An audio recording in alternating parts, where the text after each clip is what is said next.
Hello and welcome back to another edition of GNAT-TV's In-Depth Series. I'm Andrew McKeever, the news director at GNAT-TV's News Project, and it's a pleasure to have you with us today on Thursday, June 16th. It's also a great pleasure to be joined in our virtual studio by Chris Winters, who is currently the Deputy Secretary of State here in Vermont.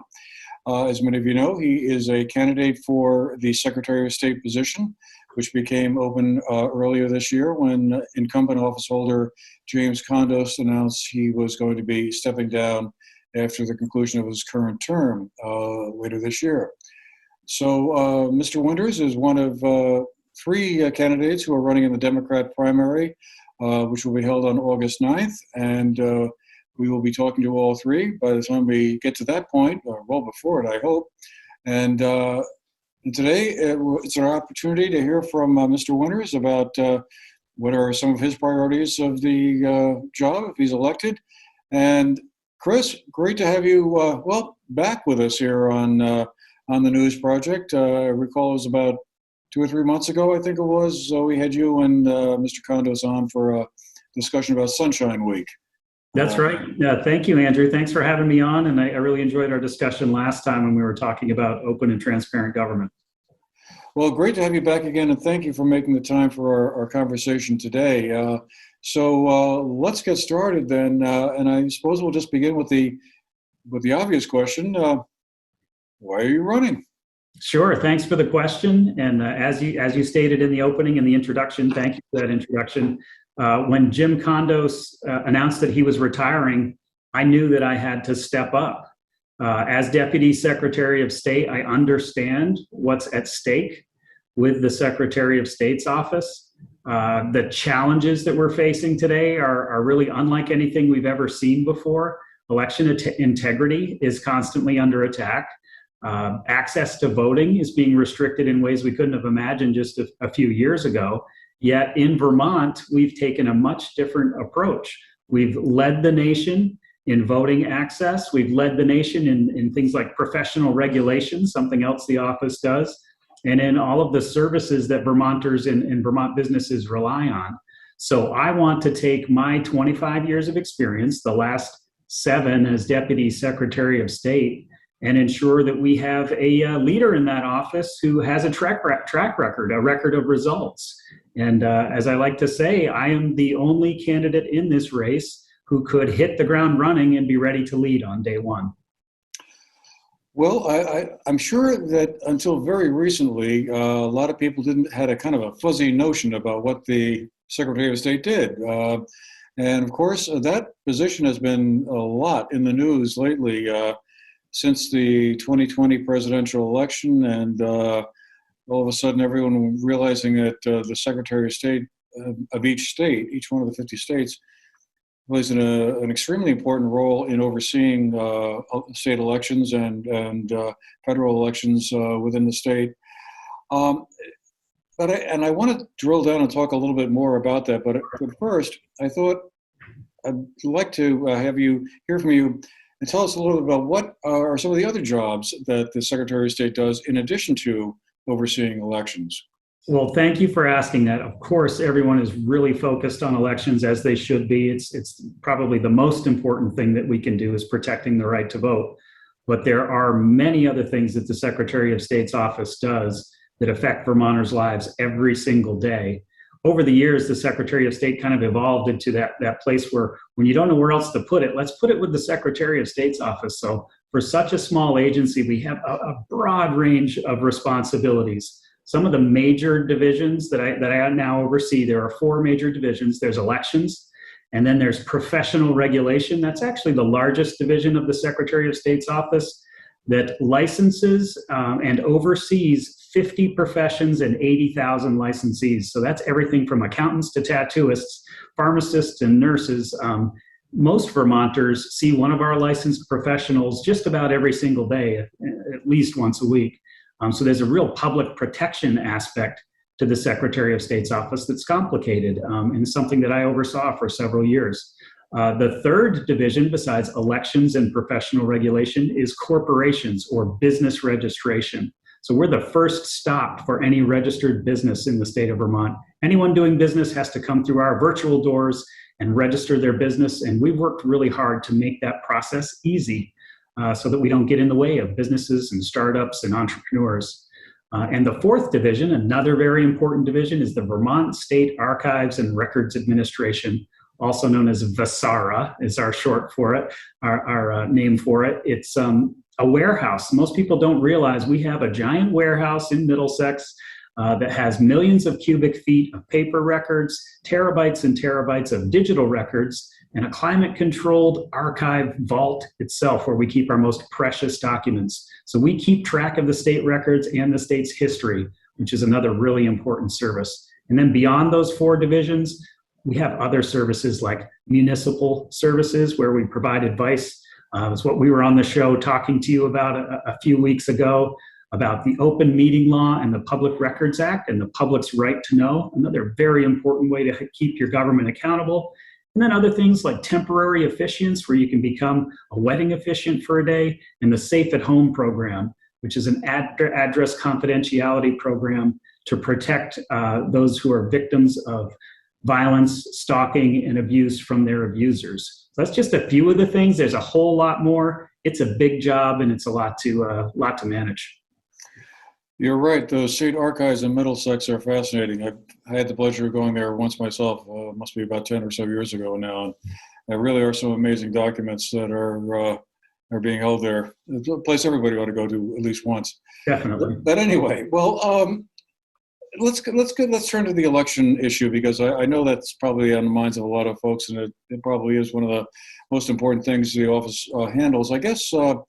We've been hearing a lot, and pretty recently with the congressional hearings on the January 6th event now underway, about election results not being tabulated correctly or fraudulent returns thrown in. I guess I'm just wondering, in your opinion, here in Vermont, is that a problem, or is that just sort of kind of just an overinflated concern? Yeah, watching the January 6th hearings really brings back that sick feeling that I had in my stomach when I saw it happening live some 18 months ago.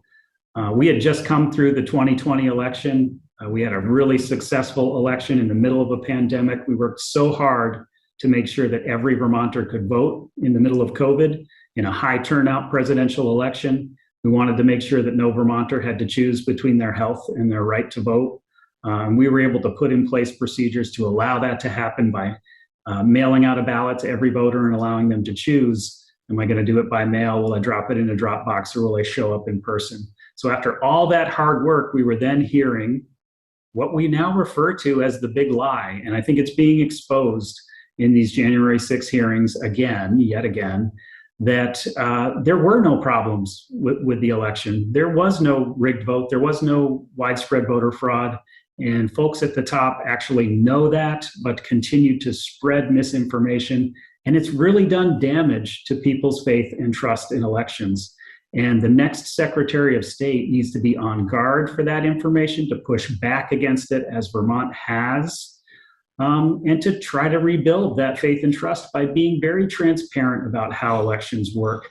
And when I talk to people, when I talk to voters who have some questions, they may believe some of the things that they're hearing, or just have questions because they're hearing so much information about elections. When I talk to them, I ask them to talk to their town clerks. I explain how elections are set up. I'm very transparent about how elections really work. And once people understand how many people are involved, what kinds of checks and balances, what kind of oversight, how decentralized it is, how it's done at the local level, they start to understand that these conspiracies that they're hearing about are just not possible.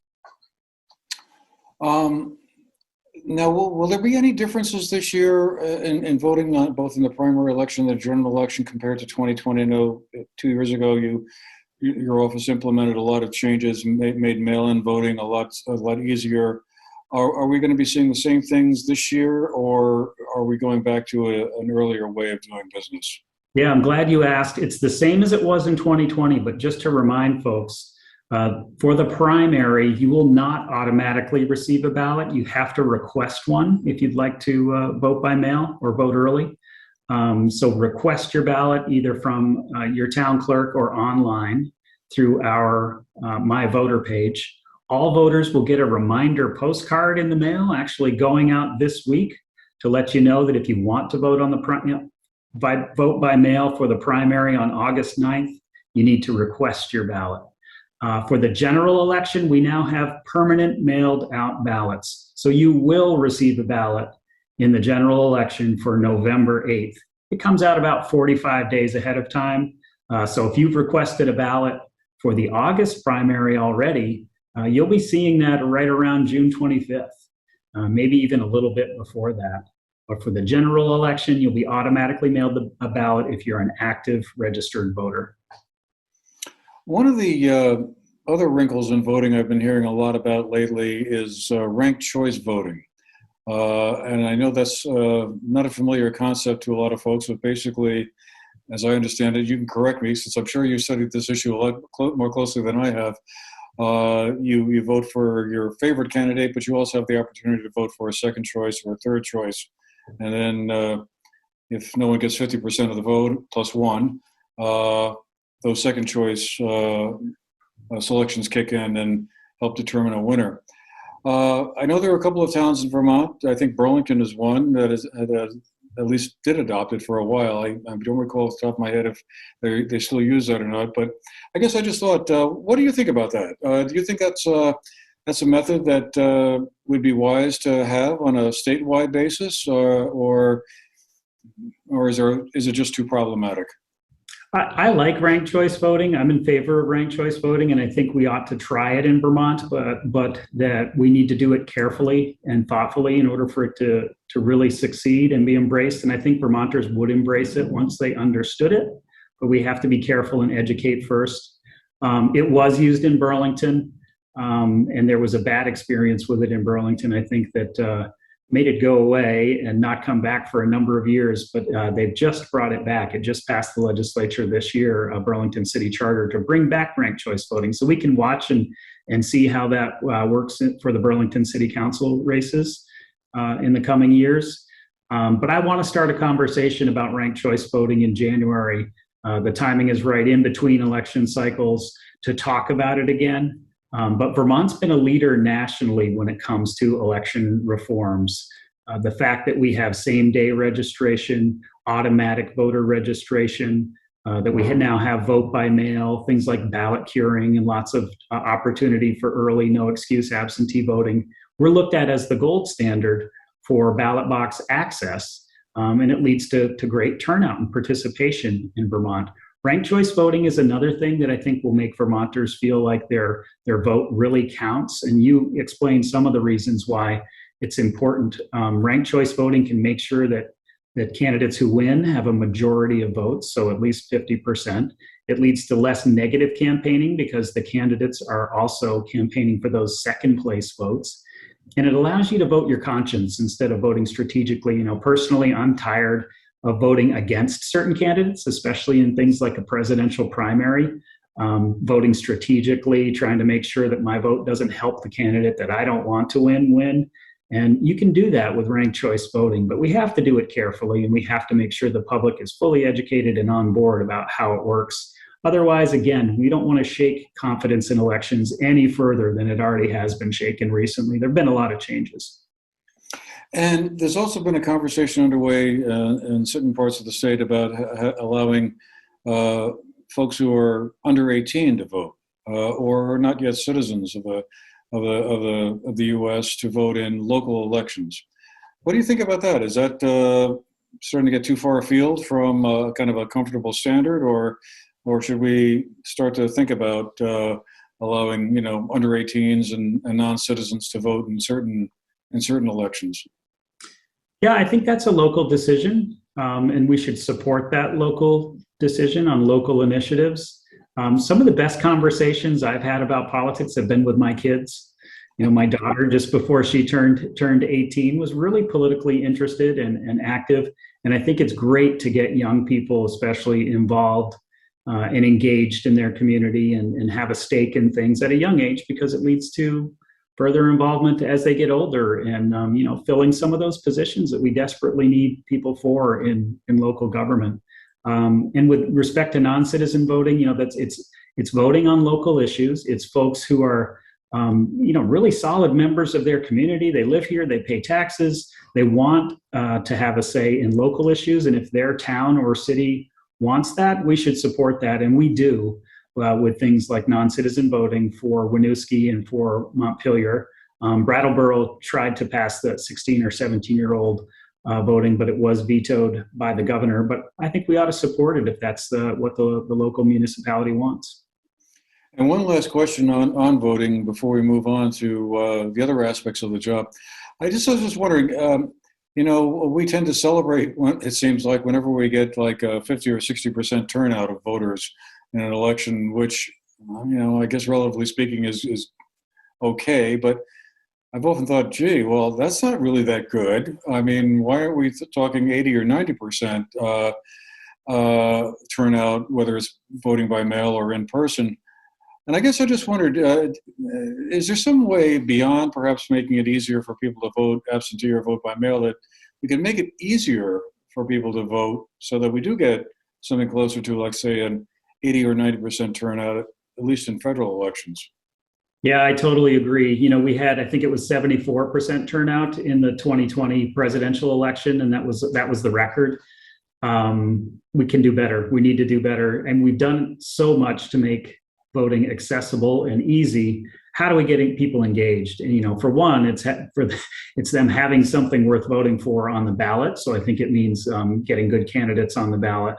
But beyond that, I think civic engagement and civics education could really go a long ways to getting, like I said, getting young people engaged and voting at an earlier age. If I'm elected Secretary of State, I want to bring back some of the civics education that we had under Secretary Markowitz before Secretary Kondos. She was really big on that, and I was in the office then. She did a lot of work going into schools, doing mock elections, providing civics resources. It's time for us to refresh those materials and make those resources available to parents, to educators, and to get kids more involved in being active citizens. And a big part of that is voting. So I'd love to bring some initiatives forward that help engage young people and hopefully make them active participants in their communities and voters as they get older. So moving on then, maintaining public records or overseeing public records is another part of what would be your job if you're elected in November. And I guess I found out there were about 260 exemptions to Vermont's Public Records Act. That's right. That I guess government agencies can use to keep records out of public view. That sounds like an awful lot, but maybe they're all there for a reason, I'm sure. But I guess I just wonder, should there be more of them or fewer, or are there? Could that list be pared down? I guess is where. Yeah. So I was the person who everybody called not too long ago to ask questions about open meetings and public records, and we'd often talk about exemptions and that balance between the public's right to know, which is in the Constitution, is based in the Constitution, and is really important to government accountability, and the balance with privacy. So there are some things that should be exempt and shouldn't be subject to public disclosure, but we need to think very carefully about those, and they grow every single year, from in the low 200s now to over 260. We really need to do a review of all those exemptions, see if we can pare them down, see what's really necessary and really working, what could be consolidated. It's not an easy discussion. It's always a really difficult discussion, but I totally agree with Secretary Kondos, who's, as soon as he came in as Secretary of State, was talking about transparency and running on that platform. I've lived that my last 25 years in state government, trying to make my small corner of government as transparent as possible. And I think that means really taking a hard look at these exemptions and whether they're really needed. I think we could cut them down significantly. And I also wanted to ask about the open meeting law. Is that, in your opinion, working well enough, or again, is there some room to do some tweaking here? Like, for instance, I remember running across a situation, I think it was a couple of years ago, where there was a a controversy about whether or not select board members, it was a good idea for them to text each other during a meeting. Right. Is that a violation in some sort of an open meeting, because this was a conversation of sorts that, maybe should be public? But I guess I just wondered, that's one small example, but I'd love to hear what your views are on the open meeting law itself in general. So again, I get all these calls, so I probably have a bit of a skewed view in that I get all the complaints, but I kind of know what's out there and the things that that board members do. Most of them, these are volunteers. They want to do the right thing. They may not necessarily understand the open meeting law, but something like texting during a board meeting, it means you're having a conversation among board members or with someone outside of that open meeting room without the public knowing. And it might be informing your decision. It might be leading you to a certain vote. You might be actually engaging in some bad behavior and trying to have a conversation without the public's knowledge. The point of the open meeting law is that the public has a right to know, the public has a right to attend, and the public has a right to participate. So all of those things need to be done in the open. We provide an open meeting law guide, which is on our website under our municipal section. And we have a dedicated person, our general counsel, who answers these questions all day long. She answers thousands of them every year where citizens interact with their local government, especially, and tries to answer those questions. So the open meeting law is hugely important. It's mostly working well. I think it does work well. There are still going to be examples of bad behavior or unintentional violations of the open meeting law. We have a process for addressing that. One of the things that I would like to discuss going forward is that I think we've learned through COVID and all of these hybrid meetings and remote meetings that public participation goes up when you give folks the remote option. I really think boards and other public bodies ought to consider keeping that remote option, keeping things open and more transparent by allowing for further public participation through remote means. So you can tune in while you're making dinner and then just hop on for the part of the meeting that you want instead of driving down to the local school and sitting through 2 hours of another discussion to get to the piece that you want to listen to or have a comment on. So that's one tweak that I would make. I'd like to discuss requiring remote options for all open meetings going forward. And I know it's tough for some towns that might not have the technology or might not have the setup or might not have the staff, but I think it's worth the discussion to ensure that we have greater public participation in our public meetings. Well, you anticipated what my next question was going to be, which is about hybrid meetings. Okay. And, I guess, having sat through several over the past, well, more than several over the past 2 years, I guess, is there some boundary line or guideline boundary line to like, how hybrid can we go? Or does it get to a point where, really you need to have at least a couple of people in a room at the town hall or wherever the meeting is, and we just can't, have to leave everything remote? But I guess, you started to already answer this before I even asked the question. But I guess, what are your thoughts are? It sounds like we can expand this a little bit further, or push that envelope a little bit farther after our experience in the last couple of years. Yeah, I think especially for the public participation, but for the board members themselves, I do hear the other side of that some members of the public would like to show up and be in person, and you have to have that in-person option as well. They want to speak face-to-face with the people who represent them. I think that's important too. So when I'm talking about moving fully remote for some things, it's more about public participation than it is for board member participation. But electronic participation has always been allowed, at least for a long time, under the open meeting law. People were, some board members were appearing by phone, but it wasn't generally the standard fare. For the most part, they would be there in person with some options for remote if they were, away on vacation or something like that. So I do think having the in-person aspect is still important, but the increased remote participation by the public, I think, is what I would be looking to change the law for. And just before we have to run here, I wanted to ask you about the business regulation aspect of this job too. I mean, any changes that you would make there, or is that kind of running as well as we could want it to? And it's fairly seamless for someone who wants to either set up a business or understand what qualifications they might need to get if they want to become, let's say, an accountant or one of the other positions that requires a license in the state. Is there any changes that you would make there if you're elected? Sure. Well, I think it is running seamlessly. It's really running well. I'm pretty excited that when I go around the state and talk to small businesses, talk to licensees, they're very happy with the service that they get from the Secretary of State's office and how easy it is to register a business or get a license from our Office of Professional Regulation. We've put those services online. We've simplified it just as much as possible. Actually, we could make it even better. I do have some initiatives in mind for what we call our business portal.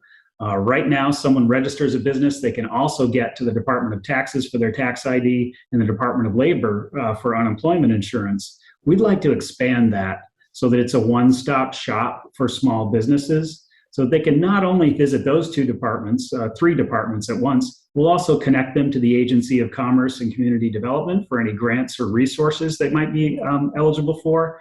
And also to, let's say, agricultural license or the Department of Health. Let's put it all under one roof and make it as easy as possible for a small business to get in there, get registered, get the permits they need, not have to worry about pushing paper or cutting red tape or wading through the red tape. They can worry about starting and growing their business instead.